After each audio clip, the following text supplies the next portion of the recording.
Hello and welcome. My name is Ashley Hawes. I'm the Director for Consumer Information at Benjamin Rose Institute on Aging. Thank you for joining us today for the Policy of Developing a Quality Workforce in Long-Term Care. This webinar will be recorded. We will be sharing the link with all of you in an email in the next week. Please feel free to forward that email to any colleagues who could not join us today. You may submit a question at any time using the Q&A or the chat feature at the bottom of your screen. We do have staff monitoring to convey your questions to our presenter and to answer any technical questions you may have. You can turn on captions by selecting live transcript, which is the button with two C's at the bottom of the screen. I'm now going to turn it over to Orion Bell. Orion. Thanks very much, Ashley. So first of all, want to say thank you once again to Bob Blancato and the Elder Justice Coalition for their continued support in making this and our other advocacy webinars possible. Thank you, Bob. Today, we have the pleasure of hearing from an expert regarding the intersection of policy, staffing, and workforce issues in long-term care. Dr. Robyn Stone is a noted researcher and leading authority on aging and long-term care policy, and she's going to offer her insight into the current and future issues related to the needs in our aging society, particularly in the area of workforce development. Dr. Stone is the Senior Vice President of Research of Leading Age and co-director of Leading Age's Long-Term Services and Support Center at UMass Boston. Dr. Stone was previously with the International Longevity Center USA in New York, New York, where she was the Executive Director and Chief Operating Officer. She's also previously worked for the Federal Agency for Healthcare Policy and Research, which is now known as the Agency for Healthcare Research and Quality. Dr. Stone has served as a White House Deputy Assistant Secretary for Disability, Aging, and Long-Term Care Policy, and is acting Assistant Secretary for Aging in the U.S. Department of Health and Human Services in the Clinton administration. Dr. Stone holds a doctorate in public health from the University of California at Berkeley. We're so pleased to have you with us today, Dr. Stone. I'm going to turn it over to Bob Blancato for just a moment for a few remarks, and then we will begin. Thank you very much, Orion, and good day to everyone. First of all, the Elder Justice Coalition is again proud to co-host this webinar with the Benjamin Rose Institute on Aging. I'm especially honored to have a good friend and esteemed colleague, Dr. Robyn Stone, be our presenter today. Robyn's impact in so many ways in aging and workforce policy is enormous. She has always been someone who sees a need and can offer real solutions. In the long-term care workforce space, her work has been especially effective, as you will learn today. For our Elder Justice Coalition, an adequate and well-trained workforce for older adults in nursing home and other long-term care facilities is critical. We are pleased that the new Elder Justice Reauthorization and Modernization Act, introduced in both the House and Senate, includes dedicated funding for long-term care facility staffing incentives and funding to improve training of long-term care ombudsmen. Also pleased to see the interest exhibited by Chairman Sanders of the Health Committee to put together a comprehensive health workforce bill in the coming weeks. So again, thanks for joining us today, and thanks again to Robyn. Orion?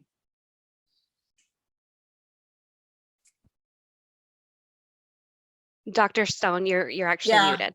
Can everybody hear me now? Okay, yes, great. We can. Okay. Thank you all for this. I'm always honored to work with Benjamin Rose, an organization that actually is one of the members of Leading Age, and has been not only a fabulous technical assistance resource, but a wonderful member over the years, and as a provider of long-term services and supports with a really strong history. This is one of my passions, and it is not a new passion. I've literally been working on developing a quality workforce in this sector for probably at least 30 to 40 years. So for those of you who are new to the topic, this is one that has been around us for a while. It just continues to get more important and prescient because of the aging of the population, particularly the effects of the pandemic that had a significant effect on people recognizing the essential nature of this workforce and all of the sort of elder justice issues that Bob was talking about as well. So if we can move to the next slide. I just wanted to define our sector so we actually understand the workforce that I am talking about.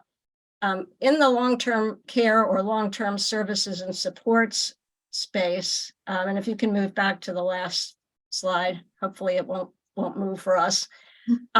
We're talking about everything from post-acute to residential care in nursing homes, assisted living and memory care, to the growing space in home and community-based services.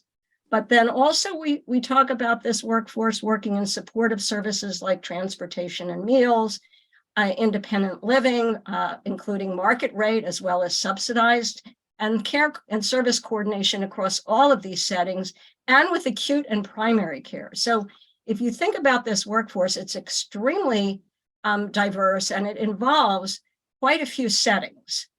If we move to the next slide, what I always start with is the direct care professional workforce, and this is going to be the main focus of my talk today, because although we've got, if you can go back to that slide, although we have a range of providers and professions in this sector, 60 to 80% of all the services are delivered by this frontline professional staff. And that includes certified nursing assistants and the various range of aides, home care, home health, personal care attendants, dietary, whatever you want to label these folks. We tend to try to refer to them as frontline professionals who are doing the vast majority of hands-on care. And probably what is most critical here is that they are at the intersection of the medical, social, and physical environment of people's lives. This is a very unique set of professions. It's not like someone working in a hospital. It's not like someone working in acute care. This is the intersection of where people live and where people work. And that makes these jobs, I believe, more interesting and more compelling than many of the other professions, but it also makes it extremely complex. At the same time that we have this 60 to 80% of services being provided by these frontline professionals, I must tell you, and those of you who have been looking at this issue at all probably know that this is a mostly female, pretty low income workforce.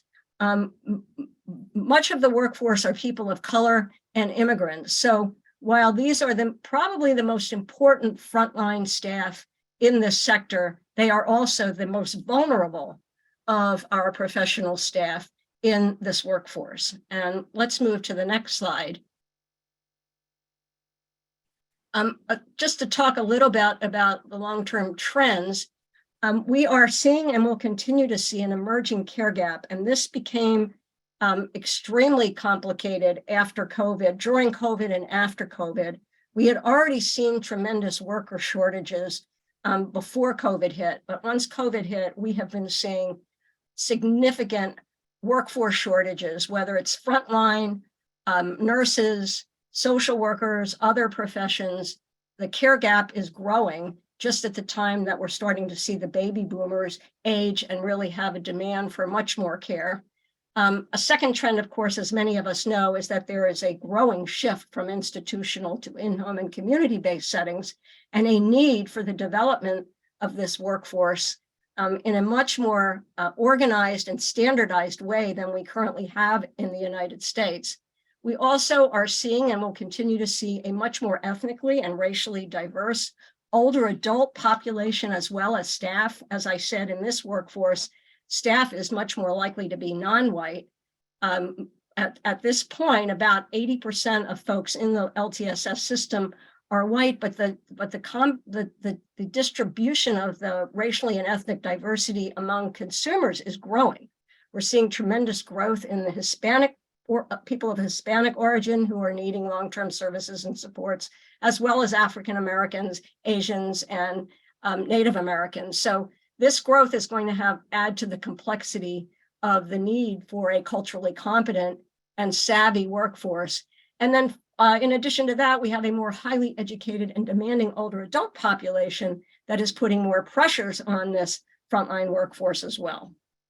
And then if we move to the next slide, some additional trends are this greater disparity between haves and the have-nots. We are seeing this more and more. One of the things that I'm particularly concerned about is, first of all, the have-nots among this workforce, but also the have-nots among the population that is just above the Medicaid eligibility, a growing population of moderate and modest income older adults and others who really don't have the resources to be purchasing these types of services. And I think that's going to add to our complexity, as well as the expansion of consumer-directed service systems where the consumer herself or himself has become the employer. And what are the issues around the employer being the consumer, and even the employer paying up for a family member or a friend as a worker, which in that sense, the family becomes a professional caregiver. What are the issues around that? And finally, I would add that one of the other trends that to this day, we do not know what the exact impact will be. There's so much discussion now about AI, artificial intelligence. To date, I have not seen a lot of robots or AI technologies that are actually replacing this workforce. And I don't believe that we're going to see that anytime in the very near future. But I do think that this workforce and technology is going to have to live together and figure out how technology becomes a tool to help with efficiency and more effectiveness of this workforce. So having sort of set the stage for this, let's move to the next slide, where I want to highlight why this sector is so important. First of all, we all know the historic phenomenon of the growth of the older adult population. That means that these are some of the fastest growing jobs in the country. And in many localities, they are definitely the fastest growing jobs, and sometimes they are the only jobs. We also are seeing new models of care as more and more people are being served in the community. And so there are new types of jobs in this sector. I would also say that these jobs are very important economic drivers in many communities, particularly in rural areas and other worker shortage areas where there may not be other jobs available. And finally, as I have argued for many years, quality can only be gotten if we have a quality workforce. I basically say it's the people stupid. If we don't have a high quality workforce, we will not be producing the quality outcomes that we would like to see. So this next pie chart, if we move to the next slide, just gives you a sense of the direct care worker employment settings. I just wanted to show you where this direct care workforce is working. 56% of the frontline professionals work in home care. About 10% of this frontline works in nursing homes. Another 14% are working in residential care, and 20% are working in hospitals and other settings. So I think it's very important for us to understand, and I'm particularly interested in the home care piece of this, because I think the growth of home and community-based services and the need for a competent quality home care workforce is an area that we really need a lot of investment in, obviously, as well as having good support care professionals in residential settings as well. Moving to the next slide, just to underscore the characteristics of some of these direct care workers, you can see that a large percentage of these workers are female across the settings, whether it's home care, residential care, or the nursing home. And again, there is a white population, but you can see that there is also, it's between, for home care, it's about 37%, residential care, it's about 40%, and nursing home, it's about 41%. But that means the vast majority of this workforce in all of these settings are non-white. And that really means that we need to really be paying attention to the diversity, equity, and inclusion issues that relate to this workforce. That's extremely important. You can also see the same thing is true for the immigrant population, very high proportion of immigrants, in the highest in home care, but you can also see a large proportion in residential care and in the nursing home. A number of these folks also have children under the age of 18, and a large proportion, this is the blue line at the end, a large proportion, well over 40% in home care, and about 40% and a little less than that are living below 200% of the federal poverty level, which is really actually living in poverty in the United States, particularly if you think about the single moms with children under the age of 18.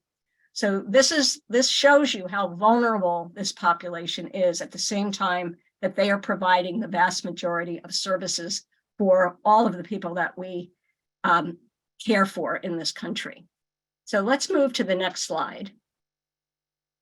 Let me talk a little bit now about the challenges to the workforce.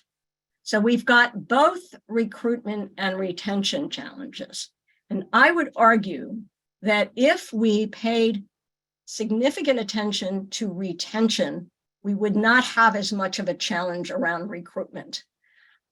Even with COVID, we found that in organizations that were very high quality and had significant investment in their workforces, whether that was a nursing home, assisted living, or a home care agency, there were much higher retention rates than in organizations that were not paying attention to this workforce. So I constantly argue that we have a lack of competent quality staff, not just warm bodies. And for those of you in the audience who are providers who are actually being challenged right now with workforce shortages, I put in the plea that let's not just look for warm bodies to fill these slots. We are tempted to do that because in a shortage situation, that becomes a short-term solution, but it is not a long-term solution. The long-term solution is to invest both in good, high-quality staff that are retained, and then a focus on a pipeline, a diverse pipeline that is going to be able to want these jobs, stay in these jobs, and grow in these jobs. And if there was one good thing that happened with COVID-19, it has exacerbated and also shined a light on this workforce as essential. Probably one of the only shining lights in the COVID pandemic and debacle. And if we can move to the next slide, please. What are the reasons for our challenges? I wanted to highlight that we've got different levels of challenge, and that means that we can have different levels of intervention as well. So if we look at the societal level, I would argue, first of all, that this is an undervalued sector across all of our occupations. So our front line is extremely underpaid and undervalued, but so are our nurses, so are our social workers, so are our rec therapists, so are everybody else that's employed in our organizations. If you compare our workforce even to the hospital workforce or some of the other comparable workforces, we are undervalued. And why is that? And I would say that there is some systemic ageism that leads to this lack of attention and investment. Bob Lancato and I have been working in this sector for well over 40, getting close to 50 years now. And this ageism has been a problem all along, and the undervaluing of this sector has been a problem, but it now is rearing its head in terms of the demand for this quality workforce is there, and we are now struggling to play catch up. These jobs are often seen as easy. They are often called default jobs after somebody is burned out in another part of the healthcare sector. The direct care worker jobs are often still viewed as unskilled, even though Leading Age did a competency sweep of direct care worker jobs and have 18 pages of competencies for this workforce. So there is a need for highly skilled, competent workforce who are skilled and not unskilled. And then finally, the vulnerable characteristics of this workforce just sort of set this workforce in concrete. It's really hard to get out of this maze that we have been stuck in now for the past 30 to 40 years. Let's move to the next set of challenges. The reasons for challenge at the policy level are this undervaluing has, I believe, led to inadequate public reimbursement. Our sector is very much dependent on Medicaid and Medicare for paying for this workforce. Most of the budgets of our providers are labor budgets. And so if you have inadequate Medicaid or Medicare that does not meet the needs of paying for this staff, that is part of the problem. But we also lack any type of universal long-term services and supports financing. So for people who are not qualifying for Medicaid or who are not covered by Medicare home health, You have folks who just do not have access to purchasing the care from these folks, and they are actually following the lead of the public sector by paying trying to get as cheap labor as they possibly can, often not having the resources to be able to pay for that. So this lack of any kind of universal financing makes it more difficult. We also have very uneven regulation, particularly in home care and assisted living, which varies tremendously by state. There's nothing national about regulating the training requirements or staffing. And when we do have a focus on staffing, it is typically focused on numbers and not looking at the quality and the competencies of this workforce that needs to be in these organizations.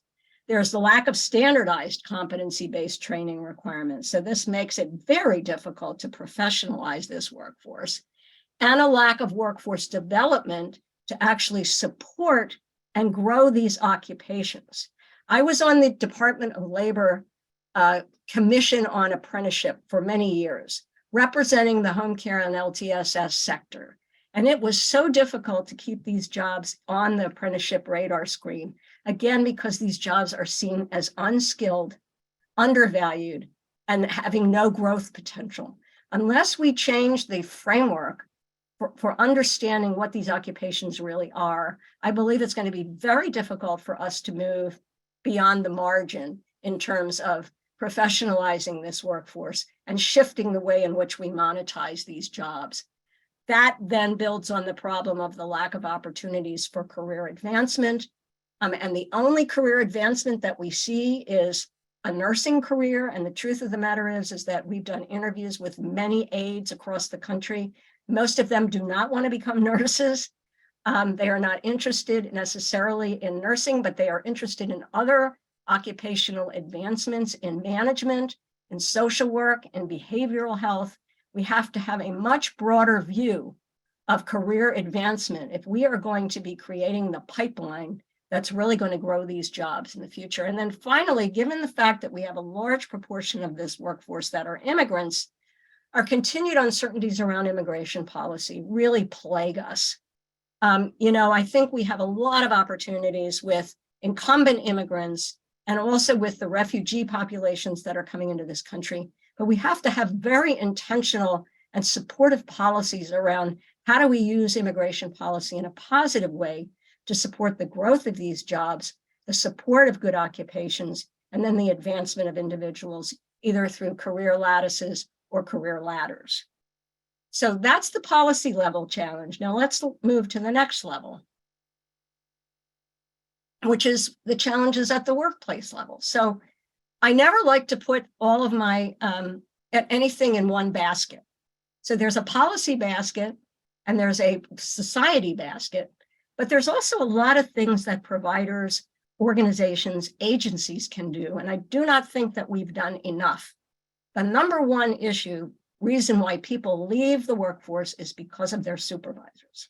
And as I tell every single organization at Leading Age and every other provider that I work with, if you invested in only one thing, and that was training your supervisors to be coaches, educators, and supporters of your workforce, instead of using a command and control model, you would see a tremendous difference in turnover rates, in the quality of production, and in the job satisfaction and growth of your workforce.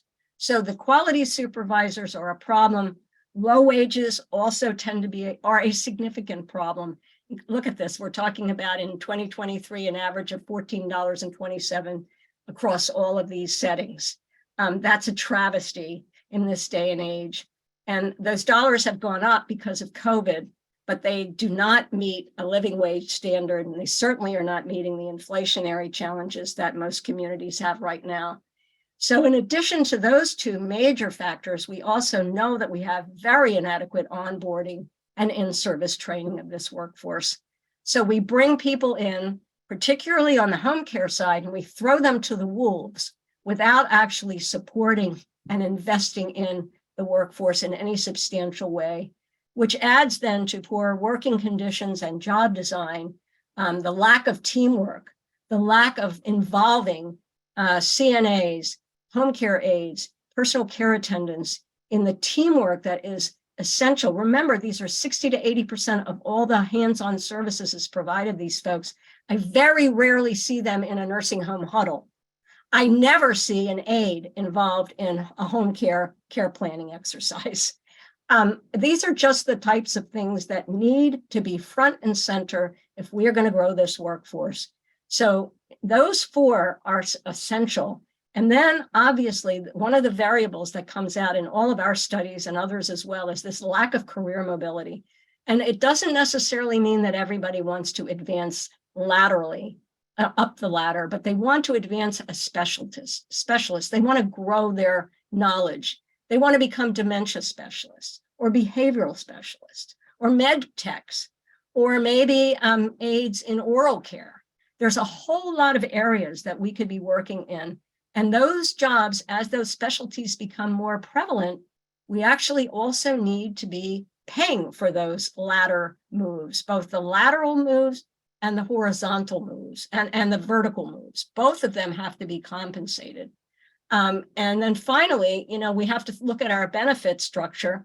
About 40% of this workforce are on some type of public assistance. So that means that we as employers are not doing as well as we could in offering the kinds of benefits so that people do not have to be on public assistance and worry about the fact that if we raise wages, they may fall off the cliff and end up being not eligible for public benefits. This is a crazy, crazy sector in terms of thinking about how we support these occupations. Finally, I would argue that the LTSS sector is not as competitive technologically as other parts of the healthcare system. And with younger people who live with their PDAs, they live with their phones. They are very technologically savvy. If we're going to attract a pipeline of younger high school students and other folks into these jobs, we have to offer more technologically challenging opportunities for them as well. So let's move to the next slide, which is solutions. So I know, that this sounds really pretty somber, doesn't it? And I'm a glass half empty, glass full kind of person. I call myself a pessimistic optimist because there's no one that could be working on these issues for as long as I have and not have given up. And I actually believe that the confluence of a number of factors, including the aging of the baby boomers, COVID, the Biden administration, interest in this workforce, recognition of these folks as essential workers is giving us an opportunity to do things a little differently. And so the policy solutions are there. We see some of that happening through the Medicaid program, through the ARPA funds, additional funding that the states have received over the past few years, where a lot of those American Rescue Plan Act monies have gone to developing the workforce at the state level and looking at how we tie Medicare and Medicaid reimbursement directly to workforce development, both through bonuses and those kinds of things, but more importantly, thinking about moving towards a living wage and tying those dollars specifically to the budgets, which are mostly labor in caring for our older adults and other folks with disabilities. The second thing that policy really needs to be focused on is creating some type of core competency training for direct care workers across the continuum. We have argued that there should be some type of universal training so that folks can be trained up to the highest level of setting across home care, assisted living, and nursing home, as opposed to having different credentials and different requirements for each setting, which makes it very difficult for people to move across settings. It certainly was a problem during COVID when we could have had home care workers actually filling some of the jobs in the nursing home, but they weren't qualified because they have a different set of requirements for the nursing home aide. So how do we think about core competency-based training across settings and allowing portability across both settings and states? I would love to see the use of GME dollars and other federal and state dollars going into this sector in a much more intelligent and intentional way, and also supporting investment in these jobs in worker shortage and disadvantaged communities. We need some type of AmeriCorps right now, for example, is putting students into worker shortage areas. We need to be developing cores across the country to meet the needs in very rural communities where there's significant shortages, and then also in very disadvantaged communities in metropolitan areas where we know that the quality is inferior. And if we could develop grassroots staff from the communities themselves, working with the community colleges, with nursing and social work and other professional schools to actually develop this pipeline quickly, we could actually both develop some community development investment there and also have the workforce challenges solved. We need to think much more intentionally about immigration policy. How do we target our policies? Both immigration and even foreign worker programs that Leading Age has been exploring, and the use of refugees to come into these jobs, but to also have the wraparound services and support so that they can be successful. And then incorporating competency requirements into new models of care. We cannot be moving everybody out into the home without the competencies demonstrated to actually understand how to do good home care and how to be tied to a team, whether it's virtually or in person. The future of home care is there, but it is going to be dependent on the quality of the workforce that's going to be able to deliver those services. And finally, on the policy side, I would say we need to be exploring nurse delegation opportunities. There's tremendous variation among states in how aides are allowed to be delegated tasks. And in many states, Washington being one example, there is significant nurse delegation. That flexibility has demonstrated better quality outcomes, more opportunities for frontline staff to grow. And so you've got a twofer.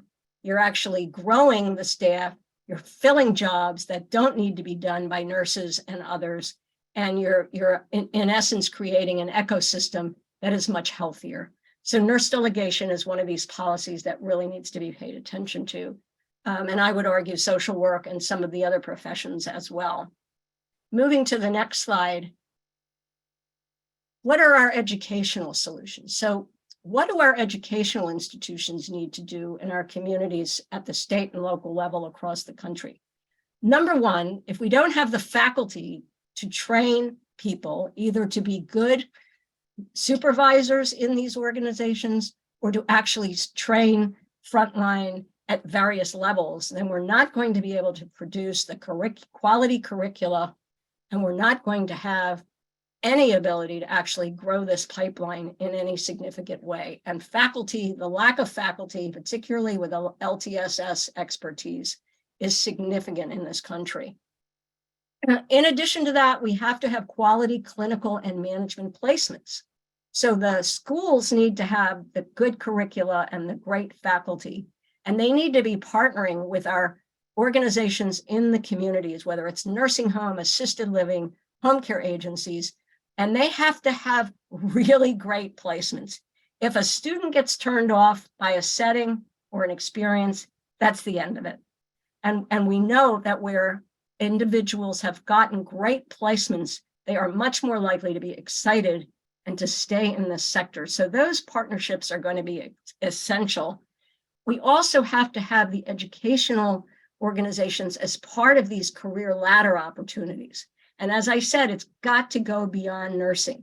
We've been talking with social work schools and other professional schools about how do we grow other occupations for career ladders for this workforce in management, in social work, in behavioral health, in all the areas that are growing in this sector. And the reframing these programs for displaced or older workers.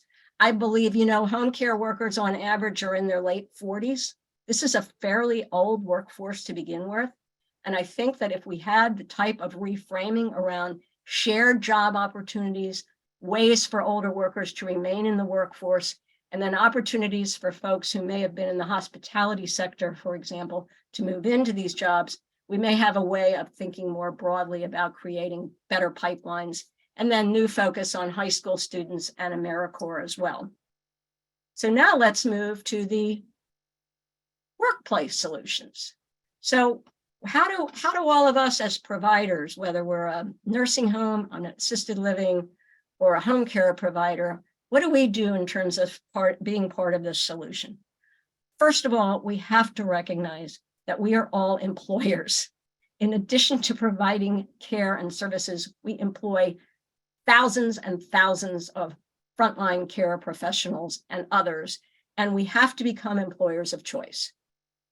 Whether we use some type of a Baldrige approach or another type of approach to identify what is going to make us a meaningful employer for folks to come in and stay and grow, that needs to be our goal. We have to be involved in developing these innovative career ladders and lattices. If the jobs aren't there for these career ladders, it doesn't matter if the Department of Labor or an educational institution creates an example of an apprenticeship. We have to be there as providers to create these and to pay for the enhancements as people go up the ladder. That is our responsibility as employers. We must support quality management and supervision. To me, that is the holy grail of having a quality workforce, and to create much more robust orientation and ongoing in-service that is way beyond 12 hours of putting somebody in front of a Relias video. I mean, our interviews with aides, they laugh at the in-service training that many of them get at this point. It's a travesty in terms of what is needed to support up-to-date knowledge and competencies. We should, because there is evidence that peer mentoring programs actually do help in terms of short-term retention and longer-term retention, particularly of frontline staff. So investment in good peer mentoring programs that last for a while, up to a year, is where we need to be looking.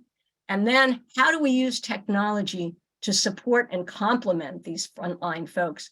How do we get them engaged with their PDAs in documenting, in observing, and in becoming part of the care team so that they use technology to help support the work that they are doing?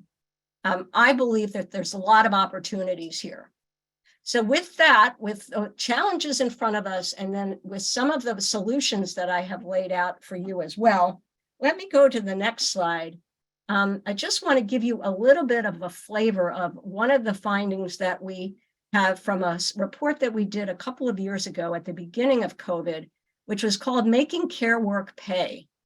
And if we move to the next slide, what we did here is that we looked at what would happen if we gave every direct care professional a living wage in 2022, and we modeled the effects of this. And what we found was that 3/4 of the direct care workers would receive a higher wage today, about a 15.5% average wage gain, with a modest price tag of about $9.4 billion compared with the $400 billion that we're spending currently in the field. There would be fewer staff shortages, which would add about 330,000 direct care worker jobs, and a 9.1% employment boost in communities. Also would have an effect on turnover between 0.7 and 1.7%, plus a $5.5 billion productivity increase, which would help to offset the costs of the higher pay. So this is an example.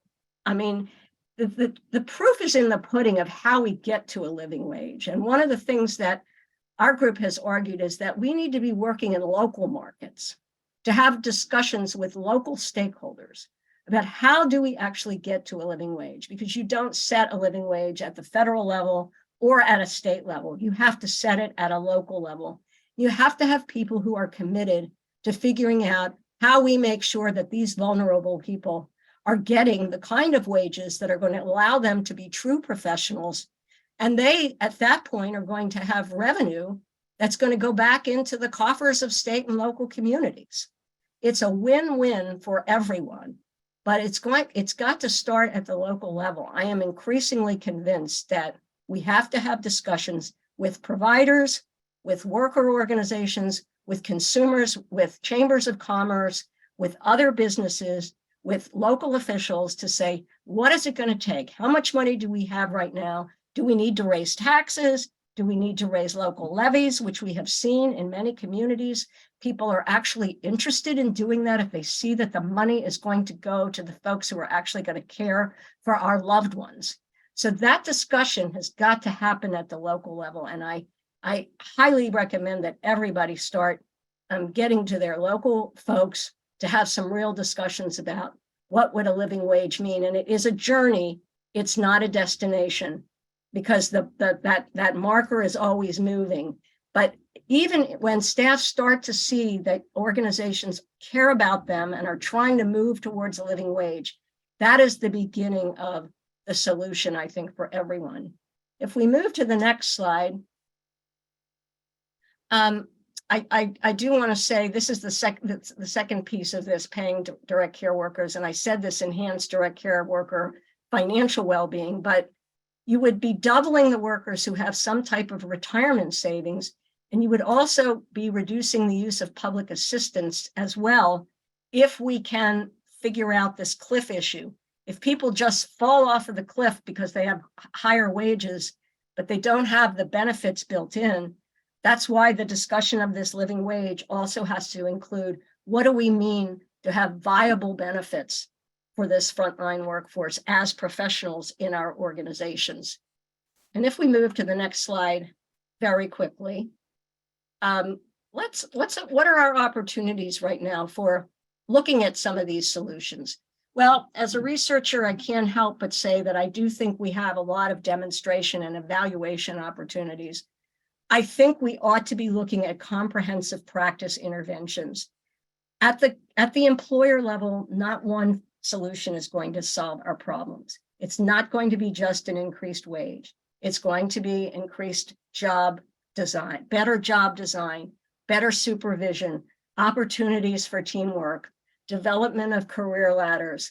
All of these things have to be coming together. That's why I argue for example, the effects of wage benefits and enhancements. If we had local demos going on right now, we could learn from each other in terms of how do we make this work and how do we scale it beyond specific communities. What are comprehensive education and training reforms? We can't just keep talking about numbers of hours of training.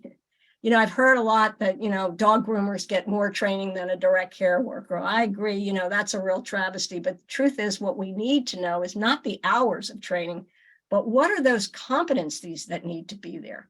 And how do we get that training delivered in the most effective and efficient way that sticks? And in order for training to stick, it needs to be built into jobs. You cannot send people to a training and expect that will stick. The stickiness comes from the organization building in these skills, competencies, and knowledge into the work that people do, and that they are held accountable for it. So they are trained, they demonstrate it, and then they are held accountable for how they deliver services in a new and more effective way. We have to look at organizational and staffing innovation. We're never going to have enough staff to fill all of these positions. I believe that teamwork and actually doing more with less is part of the solution to our problems if we had quality models for much more effective teamwork and nurse delegation. Bridging the long-term services and supports and medical care worlds, this is a role that I think the frontline caregivers could be very effective in serving as that bridge between these worlds. And then finally, doing some really strong work and not just talking about the impact of technology, but what does it mean? Which technologies are useful? Which of them are redundant? Which of them take more work than they're worth? How do we learn a lot more about specific technologies and how they get built into the framework of work so that they make this work much more efficient and effective? And then finally, if we move to the next slide, why am I hopeful?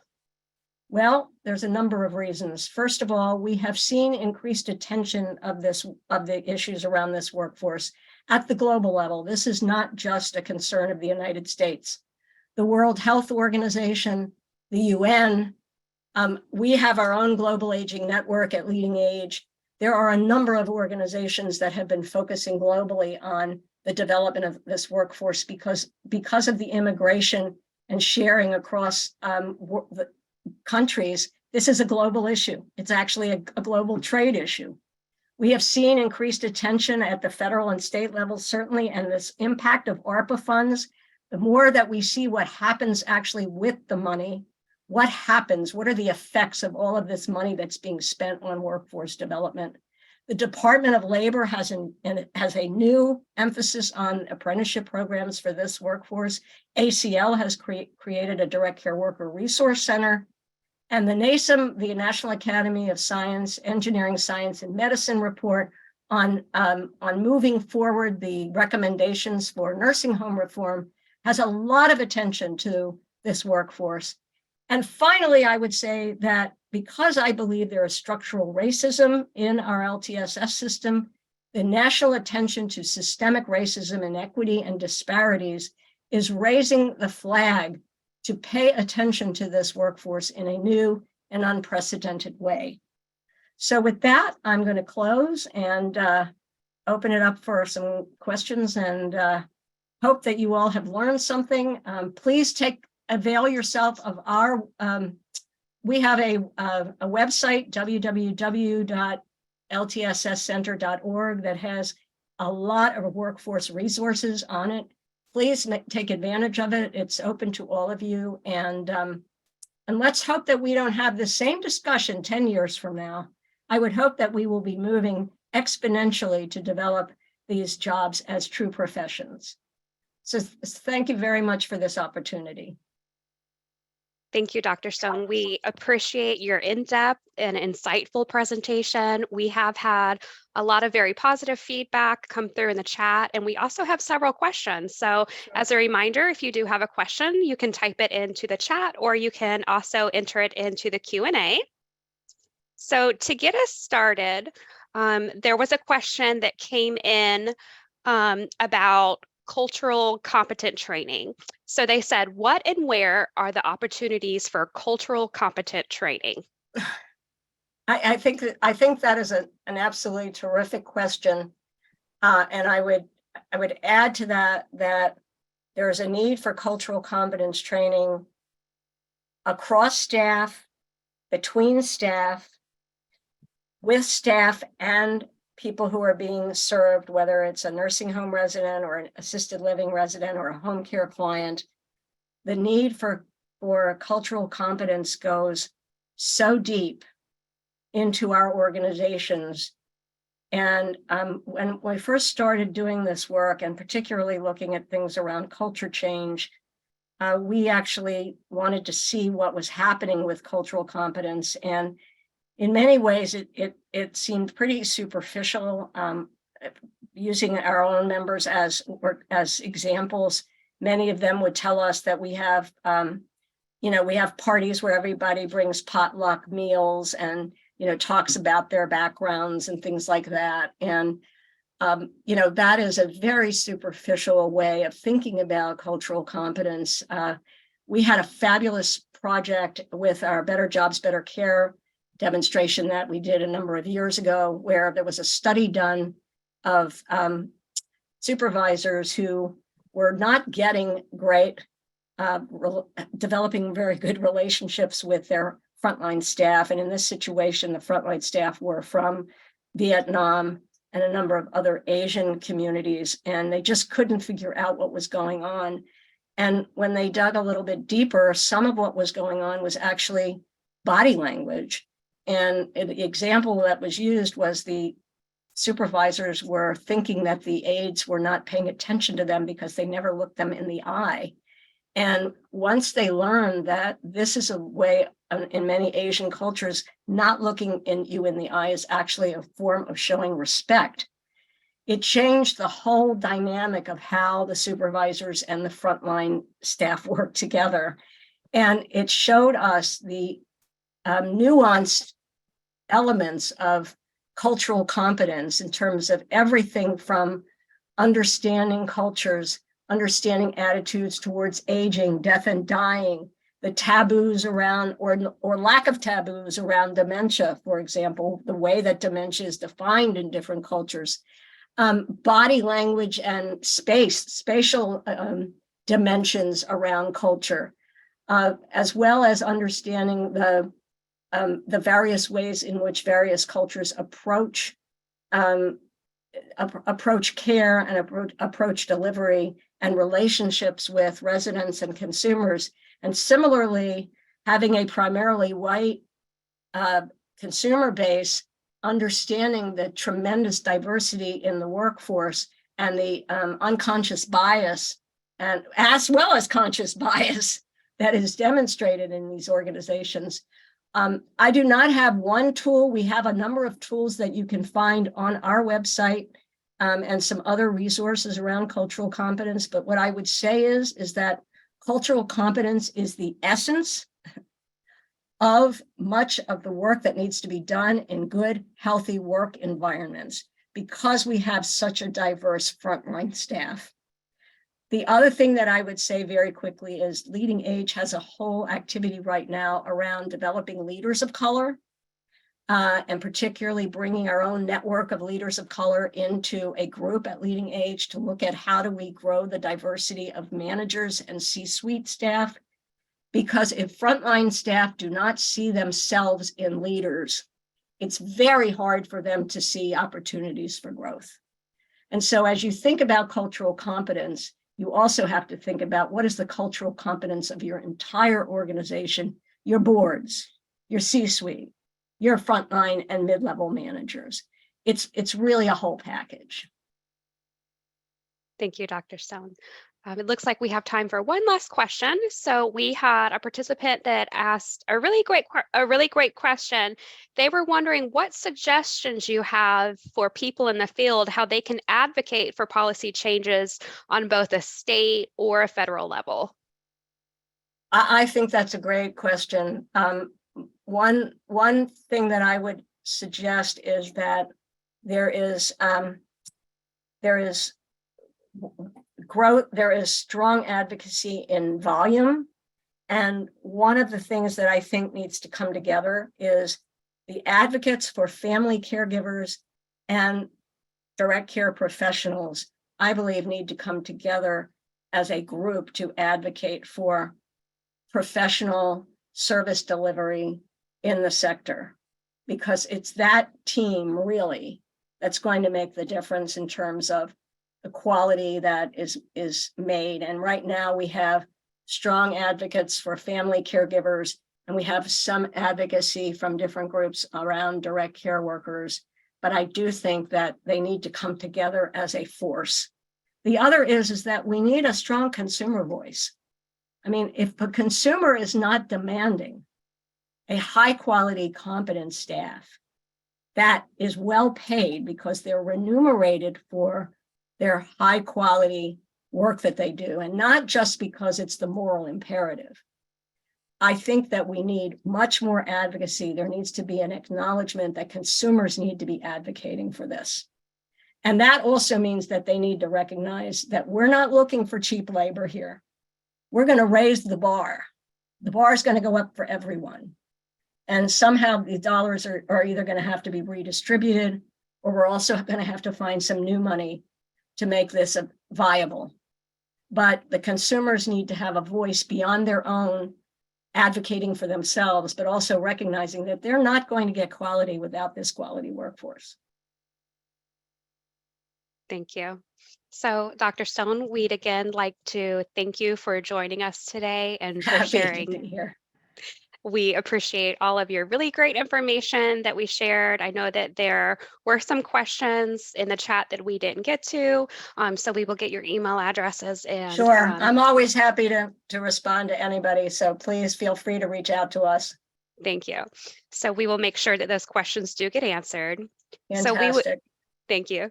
We would like to thank everyone for joining us today. So in the chat, you're going to find a link for a webinar evaluation that we hope you will complete. So your feedback is really important to us because it does help us improve our programming. The link will also be shared with you in an email soon. A recording of today's session will be made available at www.benrose.org in our resource library. To stay up to date on upcoming webinars and all events that Benjamin Rose has to offer, such as this week's Dementia Friendly Cleveland Heights Week. Again, it's happening now through this Saturday, May 20th, at the Lee Road branch of the Cleveland Heights University Heights Public Library. Please visit our website, www.benrose.org, for that list. More information about all of Benjamin Rose's research, services, programs, and events can also be found on our website. Again, thank you for joining us today, and we hope that you have a great rest of your day.